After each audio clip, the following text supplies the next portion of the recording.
Shalom jua-jua, selamat datang di Ngeratu Ngerana Karena Tuhan. Nah, di Ngerana Karena Tuhan ini adalah salah satu media kesaksian. Terus juga kita akan memberitakan banyak kebaikan Tuhan, berkat-berkat Tuhan dalam hidup kita. Dan juga pelayanan apa aja sih yang udah kita lakukan selama kita hidup.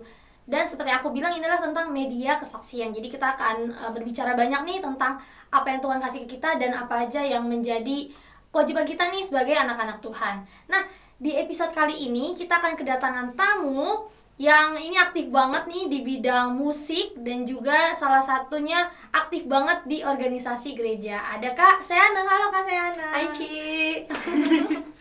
Oke, seperti yang tadi aku bilang, Kak Ana ini adalah orang yang sangat aktif di gereja. Itu muda ya? Muda dong, masih muda dong? Masih muda.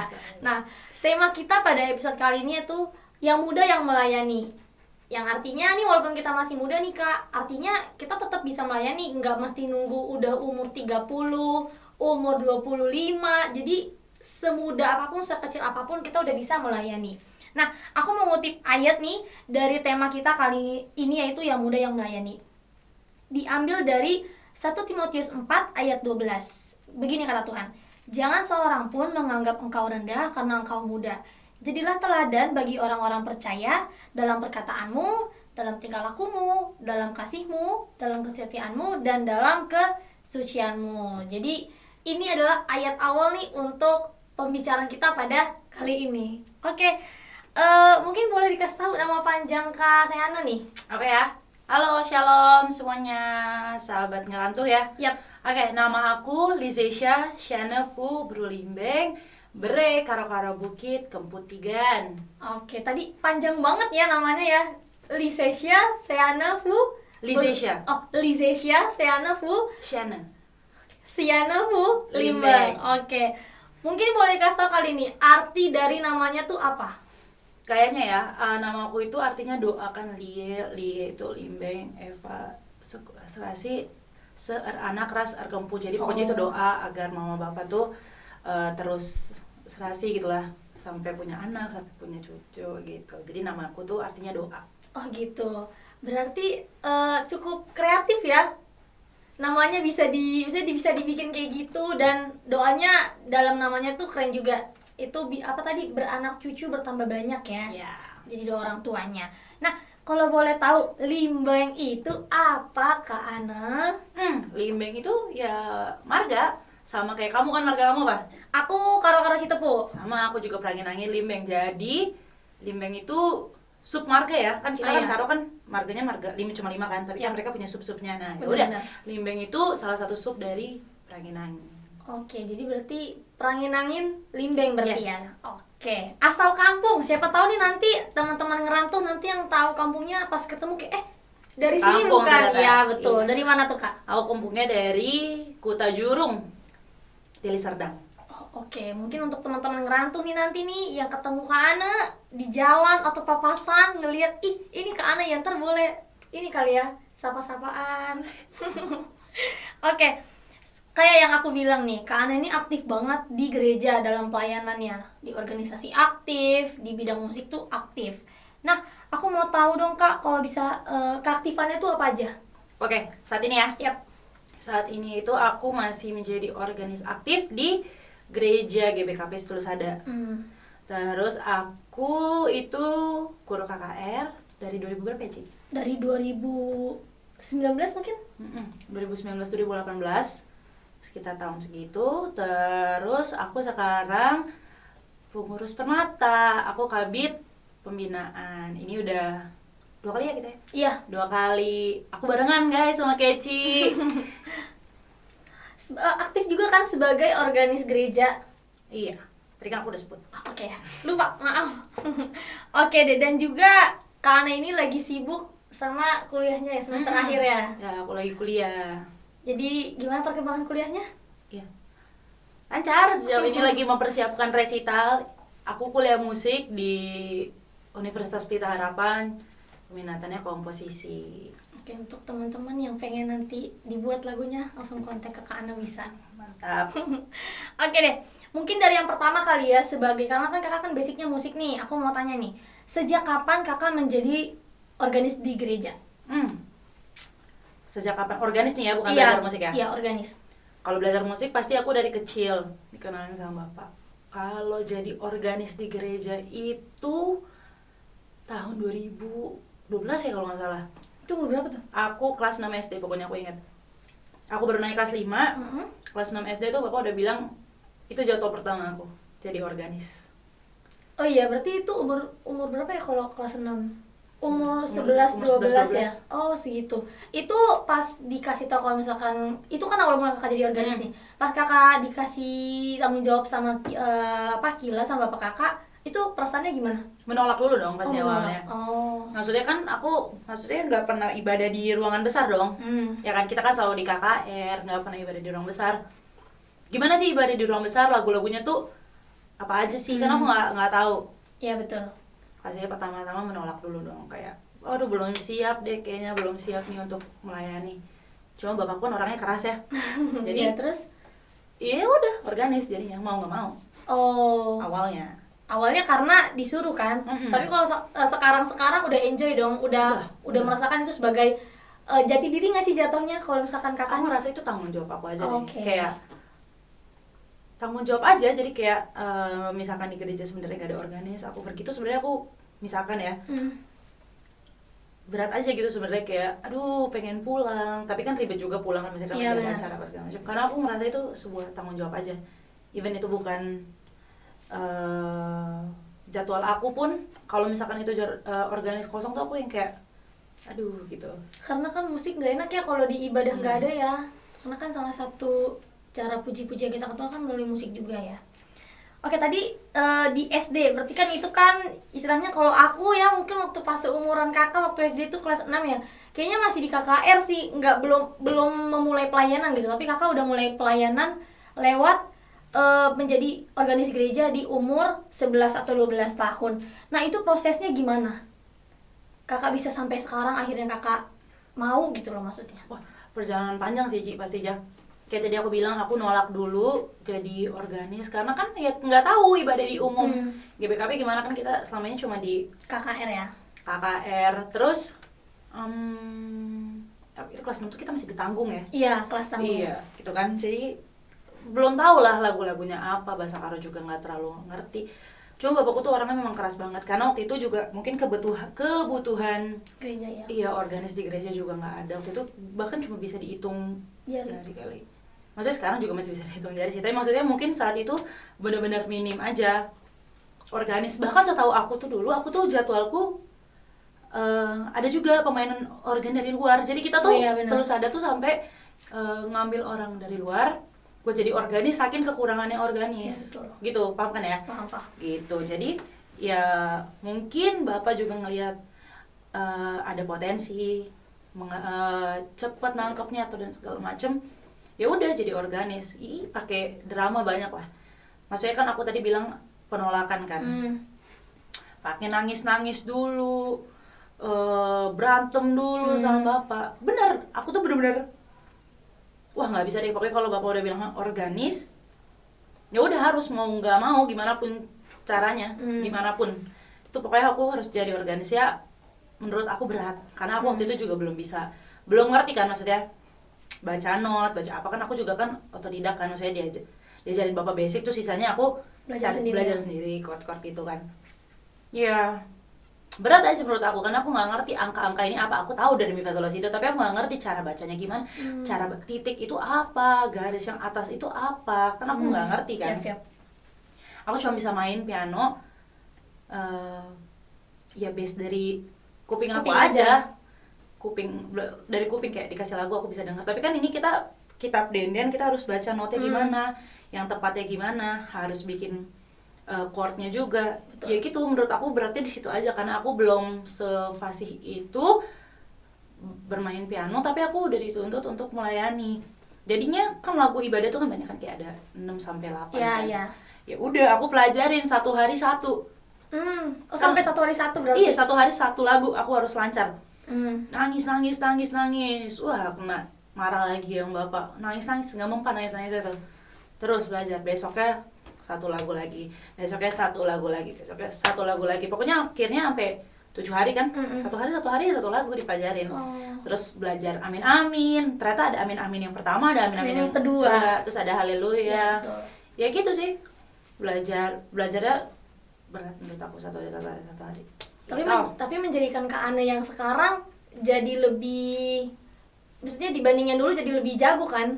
Jadi ada pelajaran yang diambil gitu dari Iya. dulu, sehari satu gitu kan. Iya dong, kan berkembang terus. Betul. Kalau suka dukanya nih sebagai seorang pemain organis di gereja. Suka duka ya, apa suka dukanya ya? Sukanya pasti banyak lah, berkatnya banyak. Mainnya juga makin bagus, Betul. makin baik. Dukanya apa ya? Kalau sama Tuhan nggak pernah duka ya?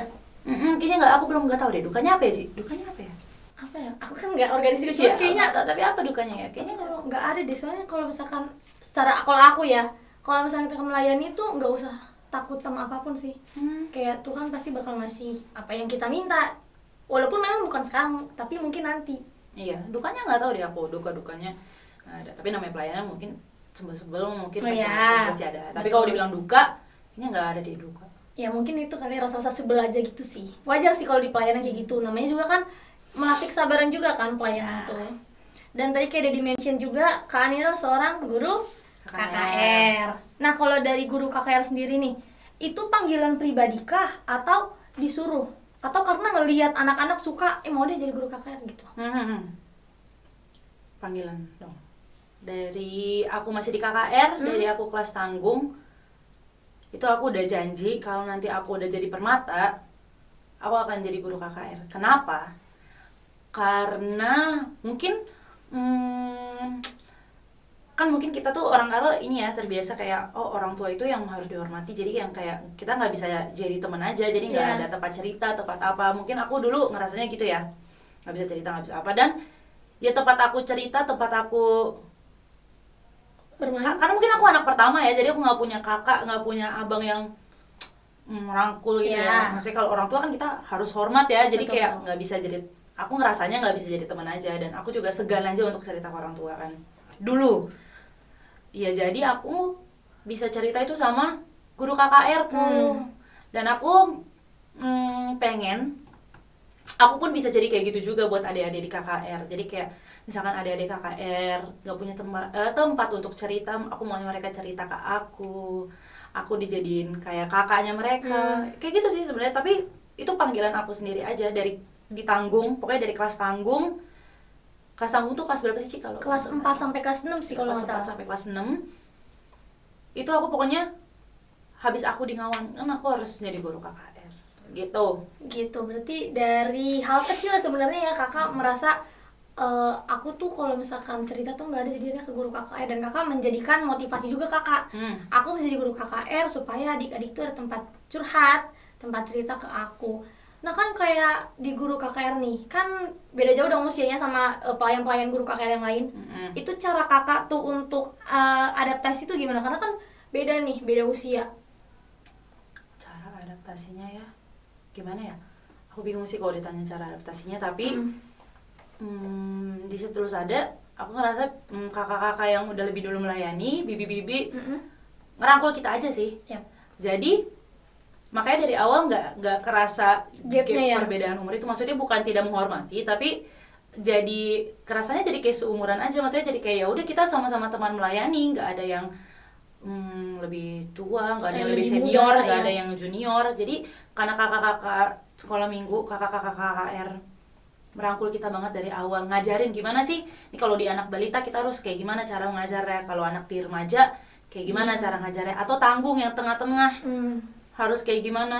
Jadi aku nggak ngerasa perlu beradaptasi yang gimana-gimana gitu sih, kayak ya udah mungkin adaptasinya kan bukan sama bibi-bibi ya, kayaknya kayak penyesuaian Sama sama anak-anaknya. anak-anak Oh, menurut gitu. aku. Karena gimana sih ngadepin anak-anak yang super aktif? Betul. Gimana cara kita mau bikin anak yang nggak mau ngomong jadi mau ngomong? Betul.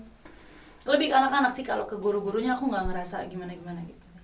Oke, berarti ya memang adaptasi lebih ke anak-anaknya sih ya, karena kalau ke guru-guru mungkin bukan adaptasi sih jatuhnya, mungkin lebih banyakin ngobrol aja, lebih banyakin mungkin diskusi tuh kepikiran. Iya, kalau nggak tahu nanya aja bibi-bibinya, kakak-kakak yang udah lebih dulu melayani juga terbuka kok dan mau ngajarin. Ya kan? Jadi mungkin untuk teman-teman rantau nih yang pengen banget melayani guru KKR, takut nih mungkin nih gara-gara takut anak-anaknya gimana-gimana, takut nanti teman-teman sama pelayanannya gimana, masa takut. Jalanin Coba aja dulu. Betul. Lihat-lihat di KKR, ikut Benar. melayani. Misalkan, Bi, minggu ini aku mau coba ikut melayani adik-adik dong. Boleh, coba dulu. Karena siapa tahu jalan Tuhan kan untuk jadi pelayan guru KKR gitu. Dan guru KKR ini kan SK-nya seumur hidup nih. Itu gimana ya, menyadari itu seumur hidup berat nggak? Karena kan seumur hidup kan, kalau pertuadiakan nih kan ada masa jabatannya tuh 5 tahun kan. Kalau guru KKR kan seumur hidup, berarti ini kita pegang terus nih, mau sampai kita pergi, sampai mungkin kita nanti di runggun lain tuh kita tetap guru KKR. Iya. Gimana tuh? Berat, pasti berat sih. Kamu juga ngerasa berat ya? Berat. Pertama dari aku, mungkin kan anak muda nih. Betul. Nah, anak muda harus menjaga, bukan suci juga kali ya, maksudnya sebagai contoh buat adik-adik gitu kan. Mungkin kita ada sikap-sikap yang kurang baik kan, adik-adik tuh mungkin kalau yang remaja tanggung sudah bisa memilah kali ya, mana yang baik dan mana yang baik, buruk. mana yang enggak perlu dicontoh. Tapi kan kalau anak balita, anak kecil kan nggak tahu. Betul. Ya kan? Jadi itu sih menurut aku beratnya di situ, untuk menjadi contoh itu. Menurut aku beratnya di situ. Terus tanggung jawabnya kan pasti. Iya, betul. Tanggung jawabnya juga kayak tadi dibilang, mau kemanapun kita pergi, kita tuh tetap bawa nama guru KKR tadi. Untuk terus konsisten mau melayani. Betul. Untuk walaupun kita jenuh tapi kita tetap mau terus melayani. Atau mungkin ada perbedaan pendapat, atau mungkin ada gesekan sesuatu yang nggak sejalan, kita harus tetap melayani. Karena kan kita melayani buat Tuhan kan, bukan buat manusia. Jadi itu sih paling yang beratnya kali ya. Kamu gimana ngerasanya? Kalau misalkan aku beratnya kurang lebih sama sih sama kayak Kane. Karena kan jatuhnya bukan beban sih sebenarnya, SK-nya seumur hidup ini enggak, cuman lebih kayak ke memang ada tanggung jawab yang dikasih, yang memang harus kita bikin tuh adik-adik tuh bisa ngelihat, ih kakak guruku begini loh, kakak guruku ini loh gitu. Jadi dia melihat ada salah satu contoh yang bisa dia pakai di kehidupannya. Jadi nggak cuman kita ngajar, cuman ya adik-adik sama hari Minggu kita mau sekarang mau ibadah bla bla bla bla, tapi ada salah satu hal yang bisa dicontoh setiap minggunya dari kita. Itu sih yang menurut aku memang beratnya itu. Bahkan bukan dari anak-anak aja. Kalau kita bersikap tidak baik, banyak loh orang di luar sana yang menjudge, yang kayak, lo kan guru sekolah minggu, betul, kok kayak gitu sih, harusnya nggak gitu. Kok lo ngapain sih jadi guru sekolah minggu? Aku suka, misalkan kalau aku mau berbuat kesalahan, banyak banget itu kata-kata yang kayak, ngapain sih lo jadi guru sekolah minggu kalau lo aja belum bisa jadi contoh, belum bener, belum baik kayak. Tapi aku ngerasa kalau kita nunggu baik dulu, kapan pelayanannya? Betul. Jadi menurut aku, ya kita melayani karena kita belajar gitu loh, kayak kita melayani karena kita mau jadi lebih baik. Betul. Jadi bukan melayani tunggu jadi baik dulu, tapi sambil kita melayani kita berproses menjadi lebih baik. Betul. Karena kalau misalkan nunggu kita baik, mungkin gak bakal, karena pasti setiap manusia pasti punya kekurangan dan kelebihannya kan. Jadi nggak mungkin kita tunggu sampai benar-benar baik. Ya mungkin iya kita masih adalah sikap-sikap yang memang kurang baik gitu, tapi dijadikan sebagai satu proses pembelajaran nih sebagai guru KKR nih. Jadi belajar jadi guru KKR, belajar juga untuk mengerti anak-anaknya juga. Dan berarti yakin ya untuk jadi guru KKR nih seumur hidup nggak bakal berhenti segala macam. Yakin. Oke. Dan kita tahu juga Kak Ana ini kan dia banyak banget nih kan aktif di mana-mana. Musik iya, terus juga pelayanan jadi guru KKR iya, ngajar vokal juga iya, ngajar piano juga iya. Dan satu lagi nih, Kak Ana ini aktif sebagai pengurus Permata. Nah, kalau jadi pengurus Permata ini udah berapa lama? Ini udah periode kedua. Kalau misalkan yang pertama ini tadi apa? Boleh diulang lagi, mungkin teman-teman ngerantau ada yang belum dengar. Apanya?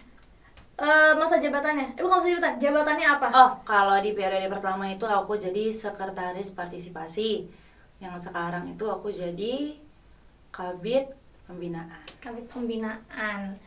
Berarti ini udah jalan dari periode berikutnya, periode selanjutnya tuh jalan ke 4 tahun ya? Apa jalan ke 3 tahun?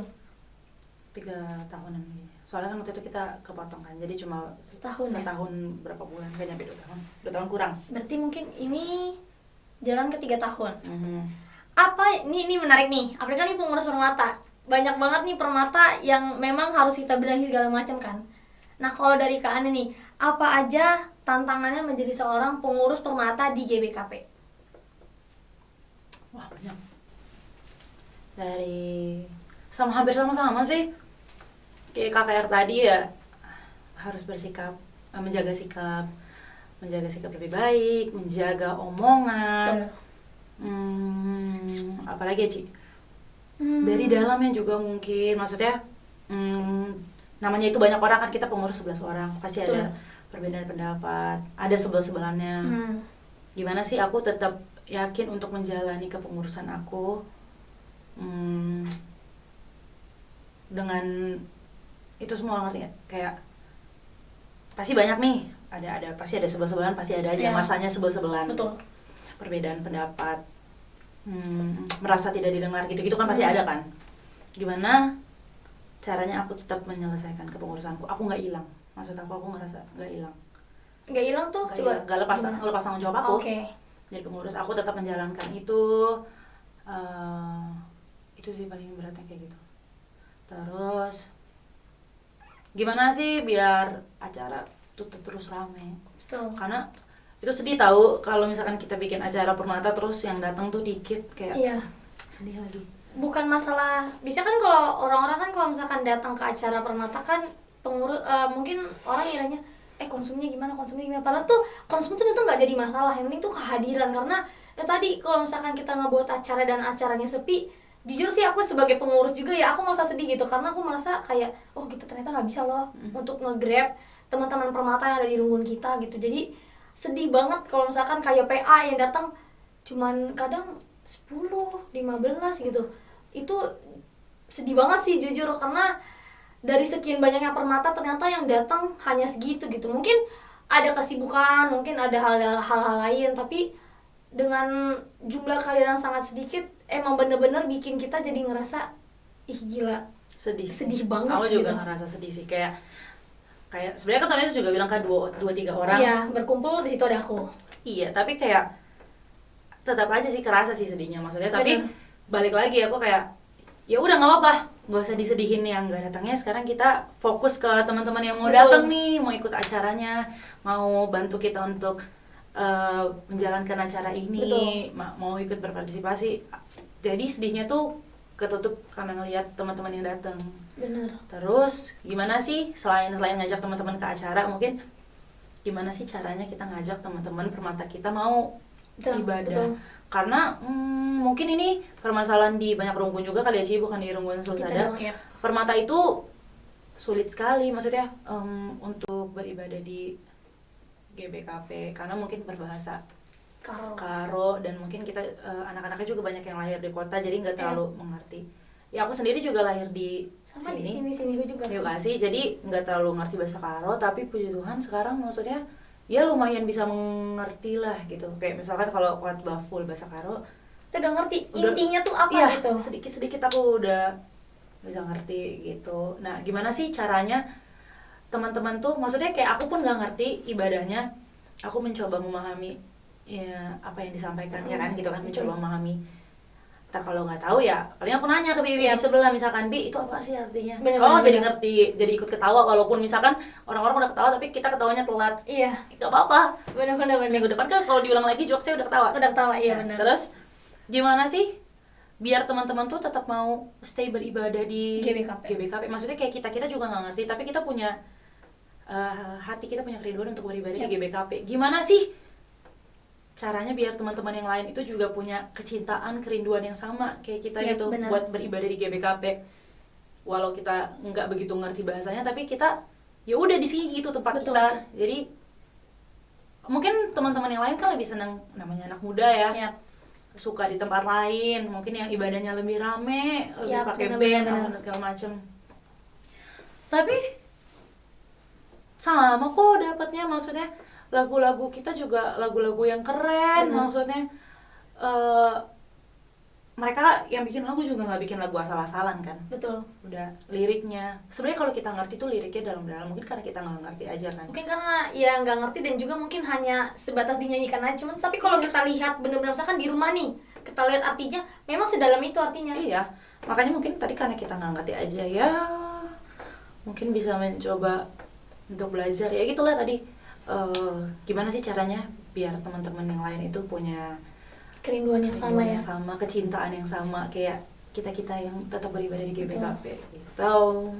Aku pun juga yang ngerasa walaupun aku gereja ke tempat lain, tapi aku tetap merasa nyaman aku di GBKP gitu. Karena aku kayak merasa aku dari kecil di sini gitu. Dan udah sering banyak gereja di GBKP juga. Dan yang aku suka dari GBKP itu adalah gotong royongnya, kerjasamanya, kekeluargaannya. Aku suka banget ya. Mungkin kita nggak bisa dapat di tempat lain, tapi di GBKP itu benar-benar aku merasakan kekeluargaannya, saling mau membantunya tuh aku merasakan banget. Jadi aku merasa boleh mungkin sekali kita gereja di luar, tapi aku merasa kayak kalaupun aku mungkin pergi dari Bekasi, mungkin aku pergi ke luar kota, aku tetap mencari di mana GBKP. Karena aku merasa contoh nih di GBKP misalkan aku merantau di GBKP Surabaya. Nah, di Surabaya itu kan orang-orang tuh mamaku tuh bisa kontekan sama orang GBKP Surabayanya untuk nitip ya anak aku. Jadi tuh kita bener-bener diajak, ada kegiatan tuh, terus selalu jadi keluarga lah gitu. Jadi kita kesana tuh nggak sebagai orang asing. Kita sebagai kita tuh saudara gitu. Jadi aku merasa kemanapun aku pergi, aku tetap bakal GBKP.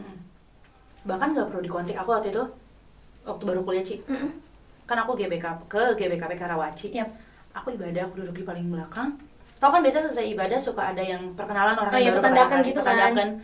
Yaudah, aku maju, abis itu aku bener-bener kayak kamu dari mana?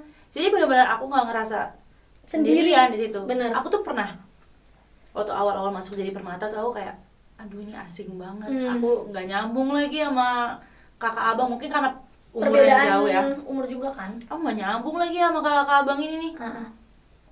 Aku cabut lah, aku ke gereja luar. Ibadah, seibadah aku mau salam kanan aku. Terus mereka nggak ada yang nyala balik, jadi mereka pulang aja. Jadi kayak mana salam-salamannya? Makanya kalau di GBKP itu pasti setiap abis ibadah sama hari Minggu kan datang aja kita udah salam-salaman. Iya betul. Jadi aku tuh gereja ke gereja karismatik, terus habis itu ya udah aku kayak salam, mereka pulang tuh kayak mana salamnya? Ya udah berapa kali aku kayak enggak deh, kayaknya mah hati gue emang di GBKP deh, GBKP Tulus ada. Jadi mungkin itulah tadi isi hati kali ya jatuhnya sebagai pengurus Permata, gimana untuk teman-teman nih untuk bisa ibadah di GBKP gitu. Walaupun mungkin kita belum ngerti nih bahasa Karo, dicobalah untuk mengerti, karena kalau bukan kita siapa lagi gitu kan. Kan gereja ini nanti bakal ditempatin, bakal diurus oleh kita nih yang masih muda-muda. Kalau kitanya yang masih muda aja udahlah kan masih ada orang tua gitu, ya udah kita jadi nggak ngerti apa-apa gitu. Selagi kita muda ya pelajarilah kayak tadi budaya kita, jangan sampai budaya kita nanti di masa depan udah nggak ada yang tahu lagi gitu, udah hilang aja gitu, cuma namanya GBKP tapi nanti kita udah nggak tahu budaya kita tuh apa aja gitu. Terus balik lagi ke pengurus Permata nih, nilai positif dari pengurus Permata. Pastinya satu, belajar keorganisasian dong. Betul, karena keren loh keorganisasiannya Permata ya, terstruktur banget, pusat turun ke klasis dulu, klasis baru ke Runggun baru ke sektor keren banget, terus semuanya diatur apa segala macam. Keren deh pokoknya Permata. Satu tuh belajar keorganisasian. Dua, aku belajar kekeluargaan, karena tadi kayak kamu bilang kan kekeluargaannya aku suka banget. Kalau di kita ya, maksudnya di Tulus ada misalkan kayak ada kedukaan, itu pasti nanti di rumah yang kedukaan udah ada Permata yang ngelarin tiker kan apa. Jadi di sini tuh ngerasanya apa ya, kita selalu ada buat yang duka gitu loh. Jadi kayak paham lah, aku juga bingung lagi ngejelasinnya gimana. Mungkin pokoknya setiap orang yang mungkin lagi merasakan kedukaan nih teman-teman, jadi Permata Tulus ada nih langsung ada di rumahnya untuk ngebantu nih apa aja yang perlu dibantu, misalkan untuk menggelar tikar, untuk nyiapin kursi-kursi. Jadi kita selalu ada gitu, nggak orang tua gitu nyiapin, tapi kita lah sebagai Permata, karena Permata ini kan bisa dibilang kita lah yang ngebantu orang tua kita kan di gereja gitu. Kalau misalkan di gereja misalkan kalau ada sound system gitu segala macam pasti minta tolongnya ke kita kan. Nah, itu tadi Permata. Di saat suka ada, di duka pun dia juga ada gitu. Jadi ngebuat orang yang berduka ini juga merasa ternyata Permata nih masih loh sama aku nih, masih sayang, masih merasa diperhatikan gitu. Terus habis itu belajar mengontrol emosi pastinya. Kayak tadi yang udah bilang, mungkin ini nggak di Permata doang, di semua organisasi ya, benar. Seperti itu kali ya. Kayak ada pendapat yang lain, ada yang kayak kok harusnya nggak kayak gini. Tapi kan nggak semua harus pendapat kita didengerin dong. Betul. Jadi belajar menerima, belajar sabar, atau mungkin juga pendapat yang dikasih sama orang kayak nggak masuk akal sih gitu. Ya udah, didengerin aja dulu, nanti disampaikan dengan baik-baik, nggak boleh pakai marah-marah. Terus apa lagi ya? Apa lagi Ci di Permata? Apa ya kalau aku di Permata?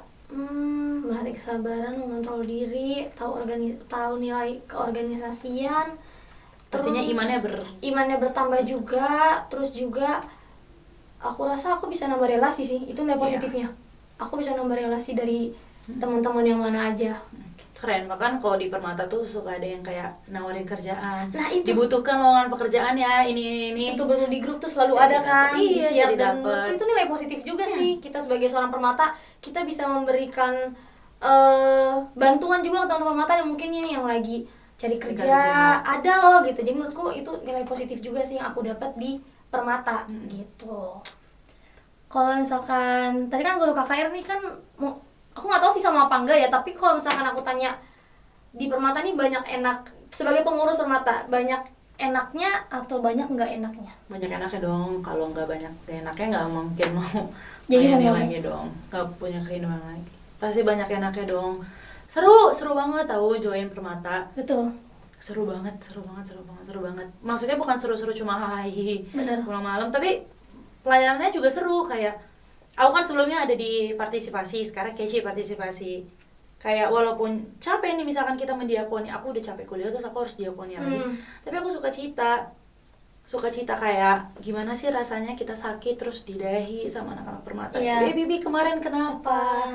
Terus ya maksudnya aku jadi keisi lagi aja full energinya gitu. Walaupun ya mamaku suka marah aja kalau aku berangkat diakonnya, karena kan kayak kadang dari pagi kadang dihabisin kan. Dihabisin, apalagi waktu itu COVID ya Ci. Waktu zaman aku COVID tuh banyak banget kan sakitnya. Listnya banyak banget. Apalagi kita tunda sama PPKM. Atau mungkin ada orang yang gak mau didatengin dulu rumahnya, jangan ada orang dulu ya. Jadi ke pending gitu. Tapi seru banget menurut aku di Permata, melayani Permata tuh seru banget. Diandalkan sama jemaat, sama orang-orang gereja tuh juga menurut aku menyenangkan banget. Walaupun itu tanggung jawab yang besar, tapi menurut aku itu menyenangkan banget. Kayak Permata tuh jadi satu circle gitu loh buat aku. Jadi kayak gak tau ya, kalau aku ya, bahkan aku kalau misalkan ada acara sama teman-temanku di luar, kalau Permata ada acara aku bisa cancel semuanya, aku jadi ke Permata. Betul. Sama gitu kan? Sama. Soalnya karena seseru itu Permata. Teman-teman yang Permata nih mungkin yang lagi ngelihat video ini, yang ngelihat obrolan ini, aku juga ngerasa gitu. Kalau misalkan ada acara apapun, kalau misalkan padahal nih Permata nih mendadak banget nih, aku tetap pilih Permata karena aku merasa aku tumbuh di sana, aku merasa aku menjadi diriku gitu kalau misalkan di Permata. Jadi aku kalau ada kegiatan apapun pasti Permata tuh paling atas, yang lain tuh di bawah. Even sebelum pengurus pun kita selalu ikut. Satu mensupport abang kakak Permata pengurus. Kan itu maksudnya kayak ya tadi kayak aku bilang nih, teman-teman semua udah tahu nih berarti kayak gimana sih suka dukanya jadi pengurus kalau nggak ada yang datang. Ya kita dari awal ya, dari sebelum pengurus juga kita selalu support acara Permata, selalu datang. Dan kan emang acara Permata seru banget. Jadi jangan lewatin acara Permata. Dan kayak bapakku, mamaku juga bilang selagi masih bisa ikutin aja, karena nanti bakal jadi cerita juga buat ke anak-anak kita. Permata dulu mama gitu loh, dulu bapak gini loh gitu. Jadi ya kalau menurut aku ya selagi kita bisa ikutin, selagi kita masih dikasih Tuhan gitu kan tenaga dan segala macamnya, ya diikutin aja karena buat nambah teman juga, terus juga bisa ngobrol sama teman-teman yang lain gitu. Nah, Terus Kak Ana nih kan yang kayak aku bilang tadi aktif banget di bidang musik. Nah Kak Ana ini juga nih teman-teman, dia sempat juga udah sampai lomba, udah sampai ke luar negeri, bahkan udah sampai ke Spanyol dan juga ke beberapa juga nggak sih Kak? Ke beberapa sih negara Spanyol. Enggak, lombanya cuma Spanyol doang. Oh Spanyol doang. Sisanya bukan. Tapi kalau misalkan aktif untuk ikut lomba-lomba vokal group itu banyak. Itu mulainya dari aku tuh sebenarnya pertama kali ikut tuh kelas 4. Sempat SD. Ya itu kayak udah nggak menang nih. Oh, oke. Karena aku orangnya nggak pede, Oh. teman-teman semua. Iya, aku tidak pedean orangnya. Jadi yang kalau teman-teman suka ngira aku tuh orangnya pede, bisa tampil sana sini, tidak. Awalnya semua tuh dari paksaan orang tua pastinya. Ya tapi lama-lama Mau nggak mau harus juga kan bisa. ya, pede. karena mau nggak mau harus ya, lama-lama dituntut menjadi pede aja. Betul. Guru KKR juga membantu jadi pede. Benar. Karena Kita berbicara ngobrol di depan banyak. orang Betul. kan, walaupun orangnya anak-anak. Betul. Deg-degan loh ngomong di depan anak-anak itu. Bener. Aku pertama kali khotbah aja hahu-hahu, bingung. Karena mereka tuh kalau nggak tahu, mereka nanya dan itu yang kita bingung kayak Kak ini apa? Itu tuh artinya ini.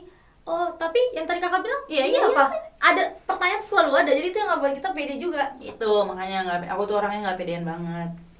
Apa tadi pertanyaannya, sorry? Pertanyaannya kan udah lomba sampai ke Spanyol nih, berarti udah aktif ikut lomba-lomba. Oh enggak, iya. Dari kelas 4 terus Yap. udah hilang. Terus aku kelas 5 aku berangkat tuh lomba, aku lupa deh itu lomba tuh festival, pokoknya choir ke Barcelona tuh. Spain. Terus habis itu udah dari situ aku aktif, aku ada vokal grup dari sekolah.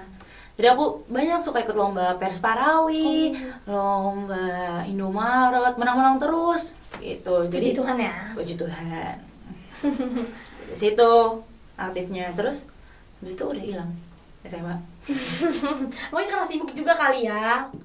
Udah gak pede lagi aja. Oh, udah nggak pede lagi aja. Berarti sekarang masih pede apa udah nggak pede lagi? Pedenya ngomong aja di depan orang, tapi Oh, gitu. kalau itu kali ya talenta tadi itu, hamba-hamba yang dikasih talenta, satu Iya, talenta, benar. 3 talenta, 5 Iya, talenta. benar. Kalau dikembangkan, kan aku tadi mungkin talentanya cuma musik, Iya. dikembangkan, jadi bisa ngomong juga, Iya, bisa benar. MC, Ya bener juga. gitu ya. Betul. Dan berarti udah banyak. Kira-kira kalau menang lomba tuh udah ada berapa lomba yang menang? Waduh, nggak ingat tuh, Oh, banyak, nggak banyak, hampir, banyak loh ya. Berarti puji Tuhan talenta yang dikasih Tuhan sama kalian ini luar biasa dalam bermusik gitu. Nah, kalau kalian sendiri nih kan tadi kan banyak ikut lomba-lomba nih. Nah, kalau lagu-lagu yang di cover gitu-gitu ada nggak sih? Bapak, lagu bapak. Di channel YouTube. Hmm. Channel YouTube siapa? Channel itu bapak.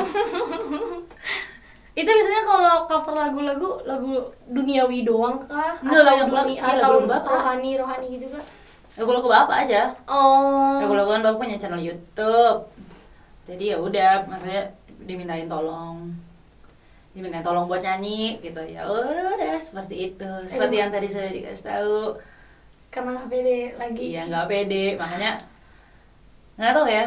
Kalau mungkin teman-teman suka lihat, mungkin kayak di video klipnya aku suka kayak mood gitu, kayak itu karena mau tidak mau harus. Kalau vokal kalau nyanyi kan nggak pede, tapi kalau bermain musik kayak misalkan main piano gitu, itu pede apa nggak pede juga nih? Tergantung ngapain dulu. Kalau ngeband aku pede, kalau main sendiri aku nggak pede. Kalau organis di gereja gitu, itu kan sendiri doang. Iya, awalnya deg-degan. Jujur aku sampai sekarang, maksudnya aku udah berapa tahun nih? Udah 10 tahun aku nyanyi organis. Masih deg-degan loh, Ci. Masih deg-degan. Maksudnya emang udah gak sedulu lagi sih. Mungkin aku gak tahu ya, aku ngerasa menyepelekan atau gimana sekarang. Enggak sih, aku gak ngerasa menyepelekan. Kayak, kan dulu satu hari satu lagu. Sekarang nih aku belajarnya minggu pagi. Ya, gak boleh sebenarnya, harusnya belajarnya hari Senin. Tapi aku masih sempetin belajar, jadi aku nggak datang mepet terus tiba-tiba udah main aja. Walaupun aku udah bisa baca, nggak perlu latihan, aku udah bisa. Tapi aku nggak bisa, aku benar-benar setidaknya harus ada latihan sekali. Apapun itu hal yang aku lakukan, pokoknya aku harus ada latihan sekali. Jadi aku nggak bisa yang kayak langsung spontan aja tuh. Walaupun bisa aku nggak mau, jadi aku harus latihan sekali. Berarti kalau organisasi gereja ini kalau sendiri masih 50-50 kali ya? Masih Nggak pede ya? Masih ada kok deg-degannya, apalagi kan kalau misalkan nyanyi ya bareng-bareng Cibahat nggak terlalu kedengeran lah gitu kan? Maksudnya nggak terlalu menonjol sendiri doang gitu kan. Tapi kalau udah intro tuh aku udah deg-degan kalau intro? Serius ini deg-degan, masih deg-degan. Oh gitu. Jadi, aku pikir tuh kakak tuh nggak deg-degan lagi tau. Nggak deg-degan gitu. Karena kan udah lama sih jam terbangnya tuh udah tinggi, setiap kemana-mana, udah main di sana, main di sini. Aku pikir tuh kakak kalau Deg-degan aku masih deg-degan. Apalagi kalau misalkan tiba-tiba ada tangan kanannya, aduh, Oh gitu. ke selimpet gitu satu not. Kakak panik nggak? Panik. Oh, Habis iya? itu langsung panik. Aku bisa yang kayak ngeblank yang kayak, aduh ini mainnya di tonalitas apa tadi ya? Oh gitu. Serius. Oh, aku pikir tuh kakak walaupun ya udahlah lanjut aja gitu. Enggak. Oh berarti masih ada rasa-rasa nggak percaya dirinya juga ternyata ya? Masih dong, manusiawi dong. Ya. Aku pikir tuh kakak yang udah, ya maksudnya nervous, is okay lah, tapi kalau nervous, tapi kalau pede aku pikir kakak udah sepede itu gitu. Enggak, makanya itu kan orang bisa ditutupi dengan baik dong berarti ya. Ya benar. Tak. Nah, kan tadi suka nyanyi juga, suka musik. Nah itu tuh dari umur kecil ya? Dari kecil. Apa sih bilangnya dari aku pokoknya udah bisa ngomong. Aku tuh ngomong berapa ya? Setahun, 10 bulan kayaknya kalau nggak salah. Oh, gitu. 10 bulan. Itu naik Vespa di bawah Vespa jadul kan. Iya, tahu. Keliling Bojong Menteng udah nyanyi katanya berisik. Oh gitu. Iya, jadi emang dari kecil kalau nyanyi. Gitu. Oh, berarti terus ini kalau misalkan musiknya ada faktor keturunan dari orang tua kah atau memang dari siapa tau, dari sendiri aja karena ya udah karena gue suka musik gitu. Kalau dulu ya, pasti ada dong ngaruh dari bapak karena bapak juga kan saya. Ya. Maksudnya kelihatan juga sih, maksudnya ngerti kan kayak telinganya udah menurut aku telingaku udah lumayan bagus untuk bisa mendengar. Maksudnya untuk kapasitas kita di sini ya, melayani gitu. Menurut aku kupingku udah lumayan bagus kok, sangat bagus menurut aku, nggak sangat bagus. Gitu. Ya pasti itu dari keturunan, ya, walaupun bisa dilatih. Jadi kayak orang kerja 70% untuk nyampe sini, aku cuma kerja 10% untuk nyampe sini. Ya, tapi padahal harusnya kalau aku bisa kerja 70% kan aku bisa nyampe sini. Iya, betul. Di atas lagi. Sayangnya aku malas untuk berlatih. Maksudnya untuk sekarang udah malas berlatih. Jadi udah nggak pernah megang instrumen. Jadi ya gitu deh. Berarti yang kakak pegang tuh sekarang cuma si piano doang dong? Oh. Juga main buat aku ngiringin aku nyanyi sendiri buat di gereja. Aku udah nggak pernah latihan lagi. Karena kan mungkin dulu masih latihan karena aku kan sekolahnya kan aku piano kan. Iya. Kalau sekarang kan aku kuliah komposisi, aku kan nggak megang, maksudnya nggak instrumen kan, aku penciptaan kan, gitu. Ya aku jadi jarang megang instrumen yang latihan gitu aja. Oh, jadi memang di balik layar ya jatuhnya kalau kakak sebagai komposisi ini. Oh, oke. Ya berarti balik lagi, itu karena aku nggak pede. Oh gitu, karena makanya ngambilnya di belakang layar. Karena bukan karena aku emang mau jadi orang belakang layar aja, enggak, sebenarnya gara-gara aku nggak pede aja, karena jadi aku kayaknya aku juga bisa kok jadi orang belakang layar. Tapi kalau misalkan diasah terus nih, dari sekarang mulai lagi nih coba untuk maju ke depan, untuk bisa nyanyi-nyanyi ke depan, itu bakal bisa nggak maksudnya? Mau banget. Aku tuh sebenarnya ngerasa dari semua instrumen atau komposer, pokoknya tentang musik-musikan ini, aku ngerasa passion aku itu sebenarnya nyanyi. Cuma satu. Kendalanya cuma satu, aku nggak pede aja. Cuma kalau misalkan sekarang dikasih kesempatan untuk bisa ngelatih lagi, untuk mengasah lagi kemampuannya, mau dong? Mau lah. Teman-teman, kita berdoa semoga Kak Ane mau lagi untuk bisa tampil dan bisa mengajar kita semua nih. Siapa tahu kan Kak Ane kan ada ini kan lesnya kan, ada les pianonya, ada les vokalnya. Jadi ntar teman-teman juga bisa dibantu sama Kak Ane.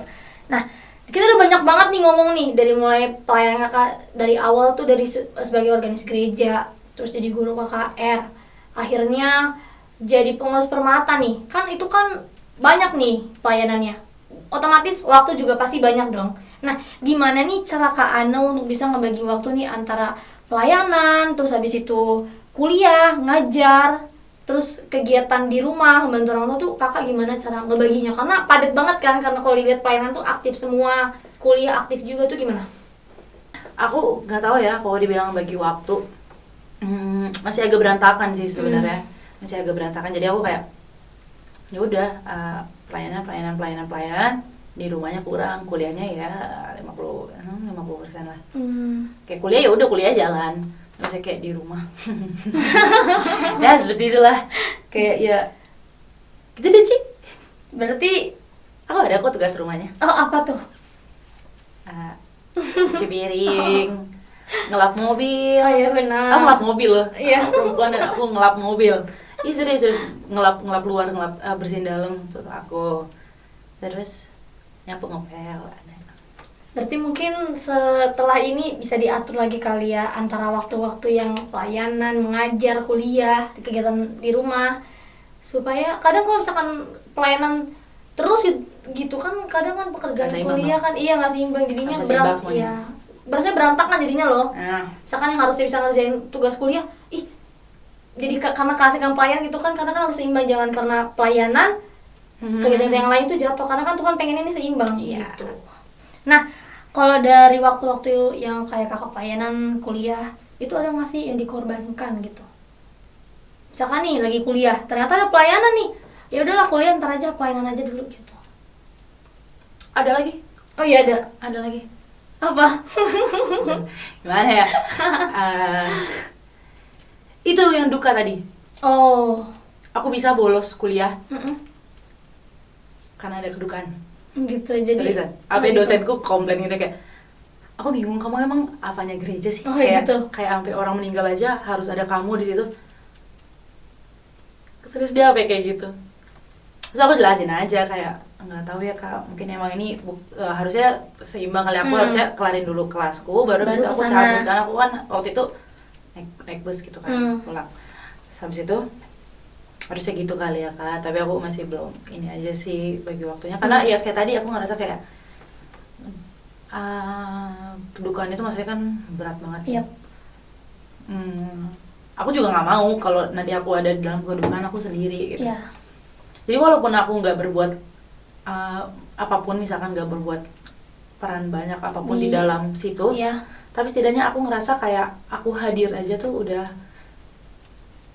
Ngebuat orang yang tadi merasakan kedukaan tuh merasa diperhatikan gitu ya. mungkin nggak akan bisa dia nggak akan bisa bikin dia nggak duka lagi gitu. Yap. Kayak kedukaan pasti akan kedukaan, tapi maksud aku selalu pengen ada aja di orang-orang yang kedukaan. Jadi kayak aku harus, kalau jenazah udah nyampe rumah, aku maunya aku udah ada di rumah juga. Aku maunya kayak gitu. Nah itu mungkin harusnya udah bisa lebih diseimbangin lagi. Yap. Kalau misalkan ada kelas ya aku ya udah Ikut kelas aja dulu. Terus baru aku pulang, aku ke rumah. Toh runggunya juga malam, runggu kan? Iya, Runggu betul. kan malam kan biasanya. Ya kayak gitu mungkin maksudnya setelah dosenku juga, maksudnya kan aku dosen major kan, Yap. berdua gitu. Dosen major ngomong, aku jadi kayak oh iya, harus tahu nih prioritas lah ya, seimbang prioritas. Boleh, maksudnya itu bagus kok kalau kita merasa ikut berduka juga. Iya. Kita mau bareng-bareng sama orang yang berduka gitu. Itu bagus sebenarnya, tapi balik lagi kita ngomongin profesionalitas aja. Betul. Ya udah, kamu kuliah itu kan nggak ya bayar ya, Iya benar. lo tanggung jawabnya juga lah sama Orang tua juga kan. orang tua. Iya, karena aku tuh mikirnya kayak, oh aku tuh punya absen 2, Oh, udah gitu. pakai 1 deh. Kayak gitu, nggak tahu nggak sih kayak gitu? Tahu. Tapi Nggak pernah pakai? Tapi nggak pernah pakai. Nah, baik. Kayak gitu ya udah, aku kayak pakai. aku punya absen 2, ya udah aku pakai kali ya 1 gitu. Tesnya Mungkin ada karena berapa. momennya belum ketemu kali aku pakai absen gitu, karena kan covid terus, jadi kan kelas juga online, jadi aku nggak merasa harus absen juga sih. Aku itu udah ngekos. Ingat apa yang aku ngekos? Oh iya. Terus tiba-tiba itu ada orang meninggal. Ya udah, gitu kan aku berkamu. Iya betul. Iya, balik eci. Gitu. Nah, reaksi orang tua nih Kak terhadap pelayanan, terhadap waktu pelayanan, kuliah, kakak ngajar dan kegiatan di rumah nih, reaksi orang tua gimana? Ada nggak pronya, ada nggak kontranya gitu? Pasti ada dong, pronya bagi, karena maksudnya di umur yang muda sudah Melayani. bukan melayani aja, produktif maksudnya. Pelayanan jalan, Kuliah juga jalan. kuliah juga jalan, Ngajar juga jalan. Maksudnya waktu muda ini dipakai di hal-hal yang positif Yap. gitu. Tapi ya tadi kontranya tadi ngatur waktu, udah itu doang. Kayak Permata pulang terlalu malam tuh, mamaku selalu ngomong Ya. juga. Iya juga sama. Iya juga. Gitu. Jadi kayak tadi juga kuliah.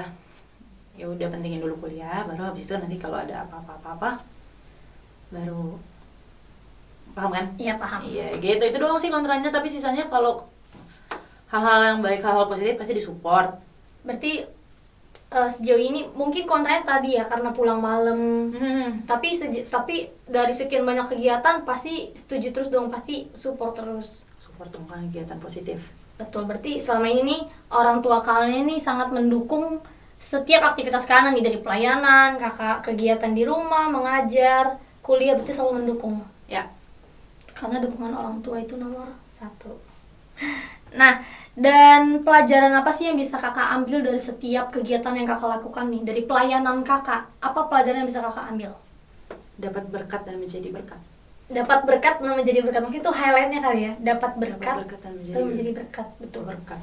Mungkin aku nggak merasa aku menjadi mungkin aku nggak ngerasa aku menjadi contoh, menjadi berkat buat orang lain, tapi mungkin orang lain yang merasakan pelayananku merasakan berkat dong. Iya. Maksudnya, ngerti kan? Iya. Gitu. Karena ya tadi Tuhan ngasih kita berkat, kita kasih berkat lagi ke orang lain. Jadi orang kasih lagi kan. Iya, betul. Jadi kayak rantai gitu ya, dari atas ke bawah, jadi nggak pernah putus gitu. Dan komitmen apa nih yang dibangun dari diri sendiri maupun dengan Tuhan, komitmen kakak? Yang pasti akan terus melayani apapun. Kedua, aku udah komit dari aku ya, akan terus melayani. Kedua, aku mau panggil lagi jiwa, membantu Tuhan manggil lagi jiwa-jiwa yang mau melayani. Dan itu komitmen kakak sama Tuhan? Iya. Kayak, ini Tuhan udah nunjuk tapi dia belum yakin. Aku kayak, ya udah ya nggak apa-apa, aku bantu kita bareng-bareng, kita melayani. Gitu. Berarti komitmen kakak untuk diri sendiri tuh tadi terus berpelayanan, bertanggung jawab sama pelayanan yang diambil.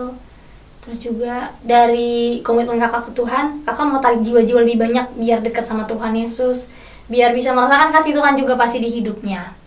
Nah, udah banyak banget sih yang diomongin. Aku ngerasanya bener-bener pelayanan kita nih, kakak sebagai pelayan yang masih muda, umur berapa sih? 22. Tapi puji Tuhan udah dikasih Tuhan kepercayaan, dikasih Tuhan tanggung jawab yang sebegitu besarnya gitu, dari pelayan KKR, pengurus permata, ngelatih juga, ngajar juga. Jadi menurutku sebagai salah satu pencapaian yang besar juga dong dalam hidup, 22 tahun tapi udah aktif di bidang pelayanan.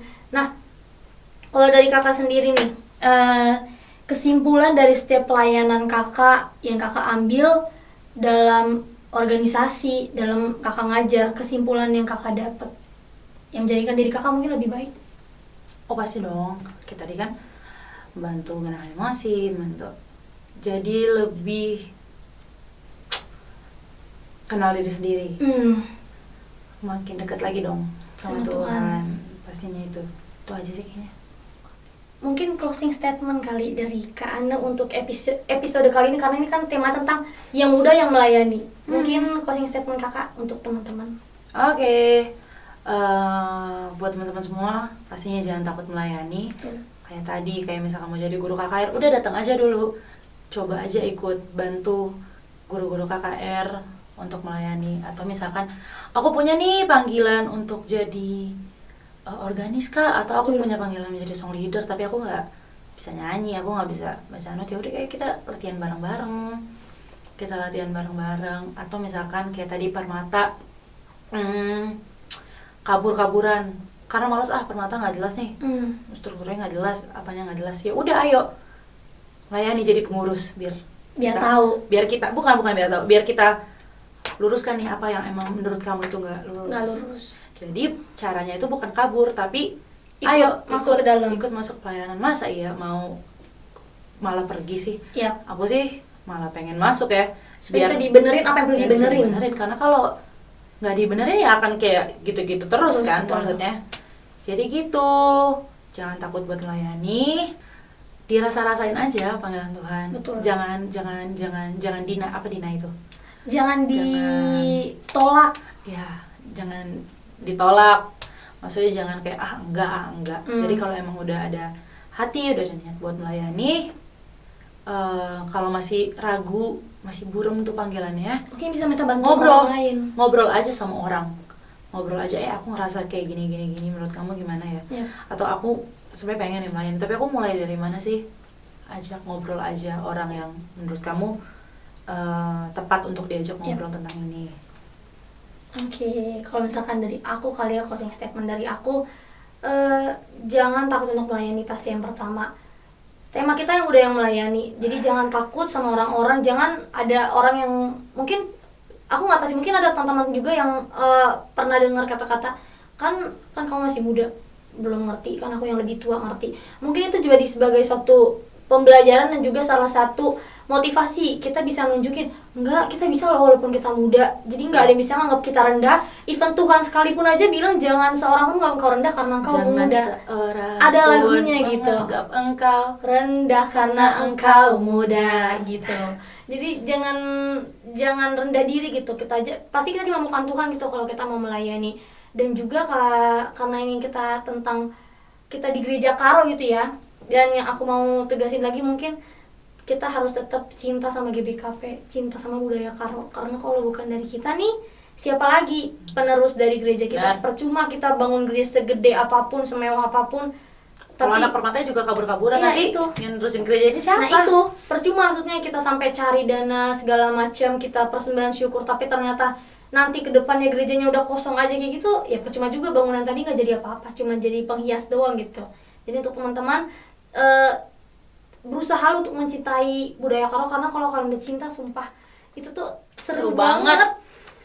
Karo tuh seru banget, kalian bakal dapat feel jadi sebagai keluarga, kalian akan merasa asing, kalian akan selalu diperhatikan. Jadi menurut aku ya terus melayani di GBKP juga pastinya, dan jangan lupa untuk jadi berkat untuk semua orang, bukan cuma di gereja tapi di rumah, di tempat kita bekerja, tempat kita kuliah, dan dimanapun kita berada gitu. Mungkin itu untuk episode Ngerantuh kali ini, ngerana karena Tuhan, yang dimana ini menjadi media kesaksian tadi Kak Ana gitu. Jadi mungkin itu sekian dari aku Keci dan juga Shaina Limbeng. Oke, itu dari kami, sampai jumpa di episode selanjutnya. Wujud, Tuhan memberkati.